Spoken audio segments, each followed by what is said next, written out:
I'm Sebastian, this is Don. Hello. We are locally world famous chiropractors in Orange County. Locally world famous. It's Don's jingle, just like Rudolph. She was bouncing earlier on the ball, just really happy about this video we're going to do today. And all of a sudden, once the camera turned on, she stopped. So we're going to cover hip flexor syndrome and basically 3 exercises you should never, ever, ever do if you have it, except for sometimes. Because it always depends. Always. But these are 3 exercises that we see consistently people are doing that just continually tend to drive in their problem to death. And they come in, they say, oh, this is really hurting. And we just say, what are you doing? They say that. And we say, do it this way. Or don't do that. Mm-hmm. And they tend to just get better just because we're taking their thing that's triggering their pain away. Mm-hmm. So what if they want more information about hip flexor syndrome? So we are going to get down to just the specific exercises in this video and how to maybe modify them. But if you guys want to be educated more on your hip flexor, what could be causing it and why, and you want that nitty gritty, we have another video that might pop up on the screen at some point, and you could just click on that and you can listen to us talk all day and night about the hip flexor. And some people just want to be educated on it, and others just want to know, just give me what I should and shouldn't do. So I think we're going to start putting those in the links in the description too, in case for some reason it's not wanting to pop up. Perfect. But let's qualify and make sure everybody's aware of what we're talking about. We're talking about right around here. It feels like it's right here. It hurts when she's sitting on that ball because it's like kind of deep. And so the hip flexor itself, we won't spend a lot of time on this, but this is Bob Norman. Say hello. Bob Norman has no teeth. He got dropped one day. He was being rowdy. And so it connects, I know this is on the rib, it's just for show, but it connects to these parts of the spine. And it comes down through the hip, or to the hip, but through the abdominal cavity and attaches right around here. And so when contracted, it makes it so the hip raises like he's doing a can-can. Mm-hmm. Okay? So hip flexor syndrome is a really painful thing for people. It feels like it's just gnawing, burning right in the center. And yeah. So we're just walking upstairs and sitting typically, especially deep squats. So we're going to go over 3 exercises. What's the first one? I think you're going to do 2. I'm doing 1. Well, I'm on the ball. Let's do the ball one first. Okay.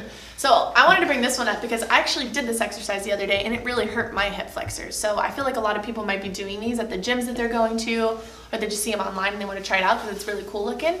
But it hurt my hip flexors, so I wanted to show you guys how. I thought I was the demo. Oh yeah, I am. I'm getting into you. Oh, you're done. I wasn't doing that, but. I want to do the exercise. Okay, cool. So show them the exercise, Sam. So it was here, right? Here, put it in between your feet. Yep. Go down. Good. Go back up. Yep. And it's alternating back and forth between those 2 things.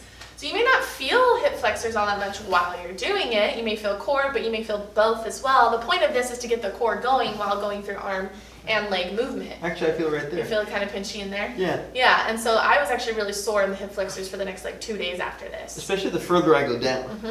So I'm going to show you guys a modification for this instead, if that's something that you guys are feeling. I want you to bring your knees and feet up in the air, Seb. Good, just like that. So it's going to be kind of at the tops and in the middle of your thighs. Your hands, you're going to keep them nice and straight and push into the ball. Good, so your knees are resisting that, your hands are resisting that, you're just creating tension. Your low back is nice and flat on the ground. Keep that tension, take one leg, keep it bent, tap the heel, come back up. Good, keep pushing, and back up. I shouldn't be able to pull this out. There you go. Good, tension, tension, tension. She's got games. What do you feel? What do you feel? I feel my belly. Okay, perfect. So that's a way that you guys can modify that if you wanted to do, what is this called? A Swiss ball? I call it like an exercise ball. Oh, yeah, they're called Swiss balls. Swiss balls. Or they used to be. Yeah. Until they were made in China. Okay. So anyways, that's a way you guys can modify that if you want to. And that one really gets the belly wall working. Belly wall stays turned on, and you can still play with that arm and leg movement. If you want to, I should have showed them, but you guys can do the same thing with your arms too. Oh yeah. Go overhead, keep the legs where they are, and go overhead. Why don't we go lay on your back then? I'll have her do the next one. This is one that we commonly see. They've been given to, go and turn that way. Let's do a nice profile view. There we go. That works. Okay. So a lot of people have given this one because they've seen it as a therapeutic exercise video. Maybe their physical therapist gave them to them. Or maybe they just decided they need to strengthen their hip flexor. But a lot of times people feel like they need to strengthen the hip flexor, but when a lot of times we just need to chill it down. It's already working a lot. It's called a tonic muscle, and tonic muscles oftentimes work really hard. Usually tonic muscles are the ones that they say, oh, they're so tight. They're always like upper trap and hip flexor and low back. They're all tonic muscles. They all help out quite a bit. So you don't need to strengthen them as much as you need to strengthen the other groups like the belly wall. So show me that leg raise. Is it 1 or 2? One, usually one. One? I think. We'll do 1. Okay. So I want you to do 70 reps of it's kind of what it ends up being. So, okay, we're going to do 6 rounds of 10. That literally already hurts. It already hurts? Okay, go ahead and stop. So the problem with this one is that there's, we can go ahead and go again. So she is using a little bit of belly here, which is helpful to it, but also just like when go and relax there, just like when I did that one with the ball, it kind of hurts the lower you get here. And so the problem is the starting point's so low. So you can do one thing like bringing this higher and put it onto a chair maybe to create a better starting point, because this is a long lever right here. Or we can increase the belly stiffness, which helps out with the hip flexor so it doesn't have to work so damn hard. Or we just bend the knee, we change the lever. And so why don't we change the lever first? So go ahead and bend your knee right there. And so at no point do you want to go any further out than that, okay? And so do that leg lift, or there you go. And so she's going to do a bent leg lift, okay?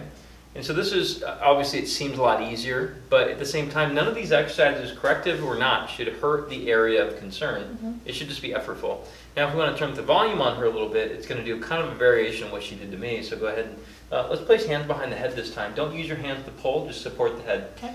Pillows don't pull you, they support you. Gotcha. Okay? Go ahead and can you come up? Up, up, up, up, up, up, right there, good. Stiffen up here, bring that up. Good. Try to hit it to your elbow.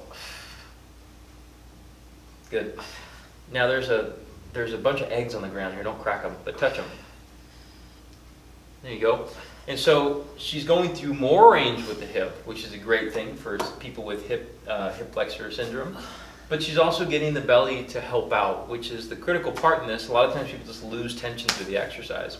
So that's probably where I'd modify that one. Cool. I like that one. That would have felt a lot more in my belly. Last one is a squat. A squat. It could be squatting at the gym. It could be just sitting down. It could be anything, any type of squat movement that is causing your hip pain or hip flexor pain. And so Seb's doing it on the Swiss ball here. You feel like you're gonna fall. Yeah, You're just I'm like kinda sat thinking. halfway on it. Anyways, if you look at his form here, a lot of times people are told they should keep their toes parallel, they should stay nice and narrow to try to squat. That's good for some people, that's not good for everybody though. Everybody's hip anatomy is different. So if this type of squat is driving your symptoms, it's a very simple and easy way to fix this. Just go wider. Wider with your feet, maybe even a little bit of toe out. There's absolutely nothing wrong with that if that's gonna help with your guys' hips, okay? So maybe try to squat a little wider and a little toe out and see if that helps with your hip flexor. If squatting is a normal human movement, so you need to find a way to be able to do it without pain. Yeah, you know, sometimes I see with people too. I remember we had that one lady that came in. She had knee pain, but this relates to groin pain too. So she's like, yeah, my groin hurts right here when I stand up.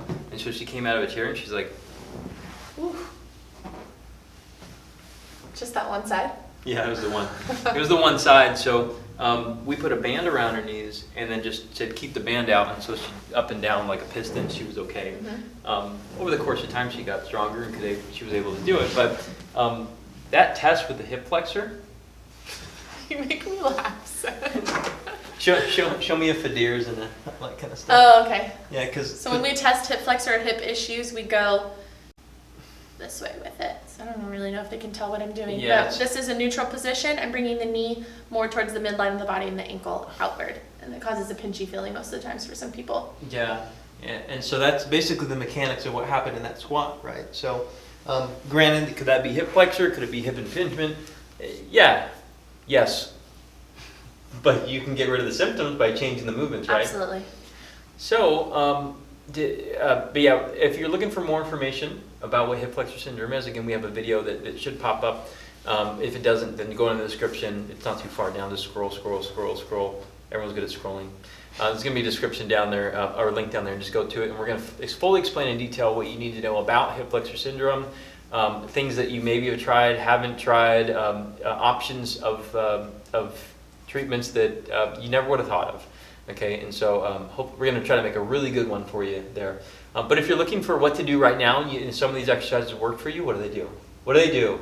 I tuned out. What was the question? I do that sometimes. She tunes out. I mean, it's okay. You watch some of the other videos. I'm like, huh? So if this worked for you, we have a free gift for you. Okay, we want you to go and get the gift.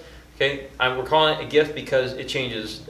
We're figuring out over and over again of what works best for people to what they're able to download, what they're able to read, what they're able to listen to. Some people don't want to watch anything; they want to listen to it. And so sometimes we do audios, webinars, sometimes both, sometimes PDFs, sometimes guides. And so it's all related to this specific topic. And if you email us or if you comment below about, hey, I'm experiencing growing pain, what do I do?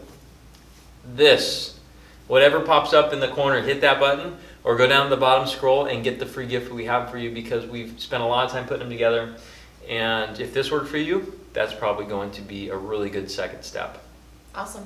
What if they're close? If you guys are close, come see us in person. We would love to help you through this. If a goal is wanting to squat closer, or a goal is wanting to do some of these things and get back into it, or you just want no hip flexor pain anymore, where do you go? Come see us in person. We'd love to guide you. Everybody's different, so we can individualize it for you if you do it that way.